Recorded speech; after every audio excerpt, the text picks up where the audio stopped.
कल शाम 4 बजे से रेस्क्यू ऑपरेशन पूरी तरह से ठप पड़ा है।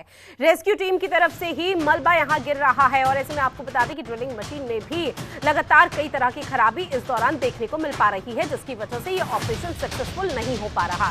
तो बड़ी खबर उत्तरकाशी में आपको बता दें 41 मजदूरों को बचाने के लिए रेस्क्यू ऑपरेशन का आज 7वां दिन है। 12 नवंबर की यह घटना है जब ये पूरा हादसा घटित हुआ था, जहां अभी तक सिर्फ 24 मीटर पाइप ही मलबे के भीतर जा पाया है। एजेंसियों की तमाम कोशिशें नाकाम इस वक्त साबित हो रही है। जहां कल शाम का जिक्र किया जाए तो आपको बता दें दोपहर 4 बजे से रेस्क्यू ऑपरेशन ठप पड़ा हुआ है। ड्रिलिंग के दौरान वाइब्रेशन से मलबा राहत बचाव कर्मियों की तरफ गिर रहा है, जहां ड्रिलिंग मशीन की बैरिंग में भी कई तरह की तकनीकी खराबी इस वक्त देखने को मिल रही है। साथ ही आपको बता दें कि इंदौर से अतिरिक्त आगर ब्लेड आज रेस्क्यू साइट पर पहुंचेगी, जहां उत्तरकाशी सुरंग हादसा अभी भी यहां पर कई तरह की तस्वीरें हर किसी को डराने और विचलित कर देने वाली सामने आ रही है। 2 तस्वीरें आपकी टीवी स्क्रीन पर, जहां आपको बता दें कि कई तरह की मशीनें अलग अलग जगहों से यहां मंगाई गई है ताकि इस ऑपरेशन को किसी तरह से सक्सेसफुल किया जा सके, लेकिन धरातल पर वो तस्वीरें सामने नहीं आ रही। जहां आपको बता दें कि 40 मजदूरों की जो जिंदगी है वो फिलहाल यहां पर दांव पर लगी हुई है और ऐसे में 2 मजदूरों की भी हाल फिलहाल में कुछ खबरें ऐसी भी सामने आई थी जहां 2 मजदूरों की लगातार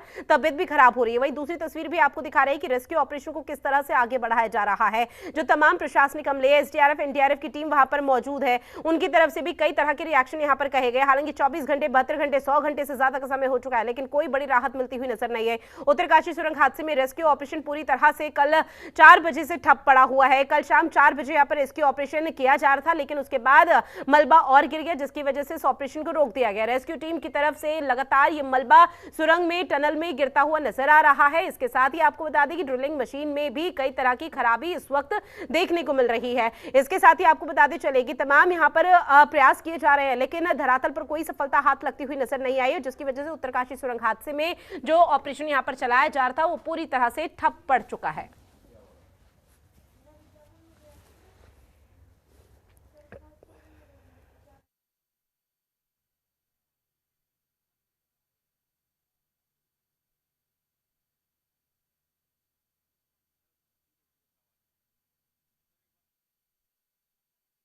के साथ संवाददाता हरीश हमारे साथ जुड़े हुए हैं। हरीश, चूंकि देखिए 100 घंटे से ज्यादा का समय हो चुका है, ऑपरेशन को लगातार सफल बनाने के लिए कई तरह के प्रयास किए जा रहे थे, लेकिन अब जो तस्वीरें और जिस तरह की खबरें सामने आ रही है उससे अंदाजा लगाया जा सकता है कि ऑपरेशन सक्सेसफुल अभी फिलहाल नहीं हो पाएगा और इसमें और घंटे लग सकते हैं।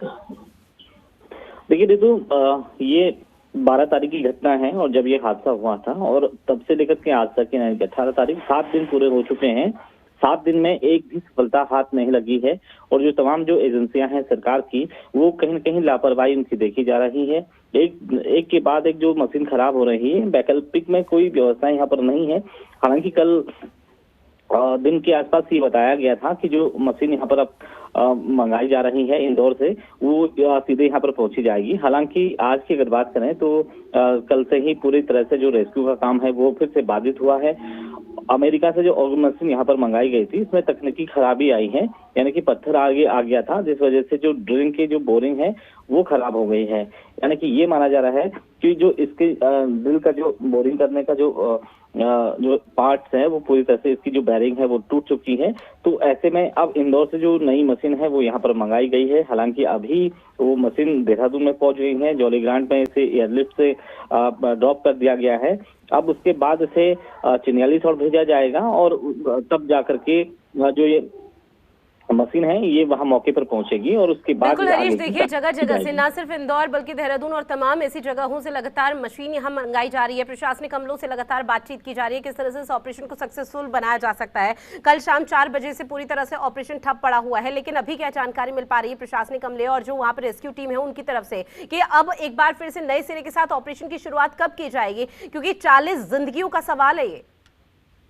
देखिए अभी जो ड्रिल का जो यहाँ पर काम हुआ है ऋतु, ये लगभग यहाँ पर 24 जो मीटर के आसपास ड्रिल बनाई गई है और लगभग इसमें 22 मीटर के आसपास जो पाइप हैं वो डाले गए हैं। आगे की जो मशीन आएगी वो इसमें फिर से इससे किया जाएगा और उसके बाद फिर से ड्रिलिंग का काम किया जाएगा ताकि सुरंग के दूसरे छोर तक पहुंचने का रास्ता बनाया जाए। लेकिन कहीं ना कहीं जो लापरवाही है वो सीधे तौर पे देखी जा रही है, क्योंकि इनके पास वैकल्पिक में कोई व्यवस्था ही नहीं है और लगातार अब 7वां दिन है। 7 दिन से जो मजदूर अंदर फंसे हुए, 40 लोग जो अंदर फंसे हुए हैं, उनके साथ एक बड़ा संकट उनके सामने है और लगातार अपने सहयोगियों से, अपने परिचितों से, अपने दोस्तों से बात कर रहे हैं। तो वो एक ही बात उनके सामने हो रही है कि क्या उनको वाकई में निकालने का प्रयास किया जा रहा है या नहीं।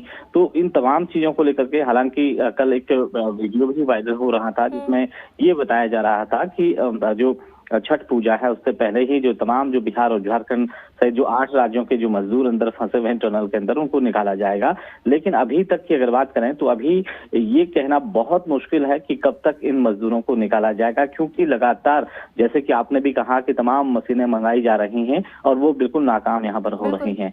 तो ऐसे में जो स्थानीय लोग हैं उनकी भी अलग नाराजगी यहाँ पर देखी जा रही है। लगातार जो लोग हैं वो यहाँ पे इसे दैवीय प्रकोप मान रहे हैं, क्योंकि यहाँ पर बौखनाथ का मंदिर है।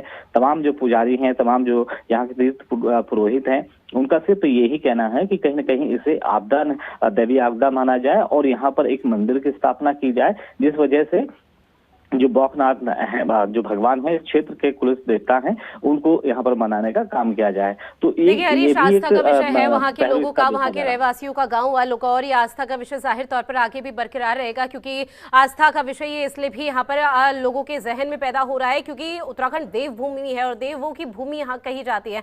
लेकिन देखिए जाहिर तौर पर इस पूरे मामले पर, इस पूरे हादसे को लेकर एक बड़ी लापरवाही तो हुई और लापरवाही का खामियाजा जो भुगत रहे हैं वो है 40 मजदूर जो इस टनल के अंदर फंसे हुए हैं। लेकिन सवाल अभी भी यही बरकरार है कि जो 40 मजदूर टनल के अंदर फंसे हुए हैं उसको लेकर राज्य सरकार का क्या रवैया है, क्या रुख अख्तियार कर रहे हैं, कि वो वाकई में क्या सुरक्षित हैं। क्योंकि हाल फिलहाल में कुछ खबरें इस तरह की सामने आ रही थी कि 2 मजदूरों की जो तबीयत है वो बिगड़ रही थी, उल्टी और सिर दर्द की शिकायत यहां पर आ रही थी और शायद सांस लेने में भी तकलीफ हो रही थी उन्हें।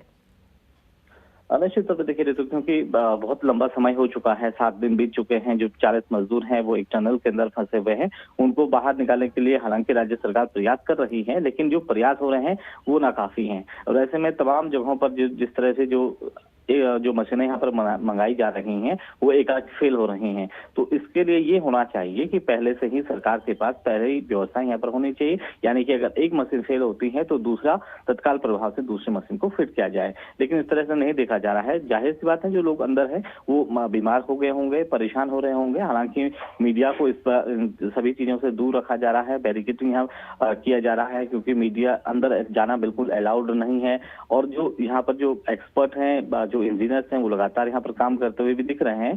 लेकिन अब ये आश्वासन दिया जा रहा है कि उनको बहुत जल्द बाहर निकाला जाएगा। लेकिन जिस तरह से जो काम हो रहा है, यानी कि कछुए की गति से जो काम हो रहा है, इसे युद्ध स्तर पर नहीं कहेंगे, क्योंकि अगर युद्ध काम होना होता तो इससे पहले जो तमाम जो मशीनें हैं वो यहाँ पर लगाई होती और एक जो अगर विकल्प के तौर पर अन्य मशीनें हैं वो भी रखी जाती, तो इसे मान सकते थे कि युद्ध स्तर पर जो बचाव का काम है वो किया जा रहा है। 7 दिन बीत जाना कहीं न कहीं बहुत बड़ी बात है और ऐसे में तमाम जो मजदूर हैं वो जिंदगी और मौत के बीच जूझ रहे हैं और लगातार गुहार कर रहे हैं कि उन्हें यहाँ से बाहर निकाला जाए। हरीश, देखिए आप भी लगातार मौके पर मौजूद हैं और ऐसे में जब आप इसकी कवरेज कर रहे थे तो आपने बहुत करीब से इस पूरे हादसे में जो यहाँ पर बचाव कार्य किया जा रहा है उसको बहुत करीब से देखा है, तो जाहिर तौर पर कई तरह के अंदाजे यहाँ पर लगाए जा सकते हैं। लेकिन हरीश, इस बीच ये भी जानने की कोशिश आपसे करेंगे कि कल तक ये भी कहा जा रहा था कि देहरादून से ऑगर मशीन लाई जाएगी, जो ऑगर मशीन टनल के ऊपरी हिस्से पर एक होल करेगी और होल के जरिए मजदूरों से बात की जाएगी, लेकिन वो किस तरह से विफल रही, कोई बड़ी सफलता हाथ लगती हुई प्रशासनिक अमले की नजर नहीं आई, वो हमने भी देखा। लेकिन अब चूंकि आप भी जिक्र कर रहे हैं कि इंदौर से एक और मशीन यहाँ पर मंगाई जाएगी जो तीसरी मशीन है, तो क्या उस मशीन के जरिए किसी तरह की बड़ी सफलता एक हाथ लगती हुई प्रशासनिक अमले की नजर आ पाएगी? देखिए, क्योंकि ये कहना बहुत मुश्किल है ऋतु, क्योंकि हम लगातार यहाँ पर बने हुए हैं, हमने तमाम चीजें यहाँ पर देखी हैं और जिस तरह से जो टनल का जो फ्रंट का जो भाग है सर, यानी कि जो आगे का भाग है वो लगभग 2200 मीटर के आसपास है और पिछला जो भाग है वो 1800 मीटर है। इसमें जो जगह जो बीच में बचती है, यानी कि 200 मीटर के बाद से टनल बंद हो चुकी है। तो ये माना जा रहा है कि करीब अंदर जो है वो 1.5 किलोमीटर की जगह है जहाँ पर मजदूर रह रहे हैं, जो लोग फंसे हुए हैं। हालांकि इंदौर से मशीन देहरादून पहुंच गई है जो मंगाई गई है। अब ये मशीन यहाँ से चिन्यालीसौड़ भेजी जाएगी, यानी देहरादून से चिन्यालीसौड़ पहुंचेगी और जब चिन्यालीसौड़ से यहाँ जहाँ पर जो वारदात हुई है, जो सिलक्यारा बैंड है यहाँ पर पहुंचेगी, उसके बाद आगे की कार्रवाई की जाएगी और फिर जो टनल है वो खोली जाएगी। जिस तरीके से हम पिछली मशीन की बात करें, जो अमेरिका अर्बन मशीन यहाँ पर मंगाई गई थी, ये विशेष मशीन यहाँ पर थी और ये फेल हो गई है, तो ये माना जा रहा है कि जो अब इंदौर से जो मशीन यहाँ पर पहुंच रही है, क्या वो इतना साथ देगी या नहीं। हालांकि 24 मीटर होल हो चुका है और 22 मीटर के आसपास जो पाइपलाइन है वो डाल दी गई है। अब ये देखना ये होगा कि जो मलबा है ये लगभग पहले की अगर बात करें तो 40 से 50 मीटर बताया जा रहा था।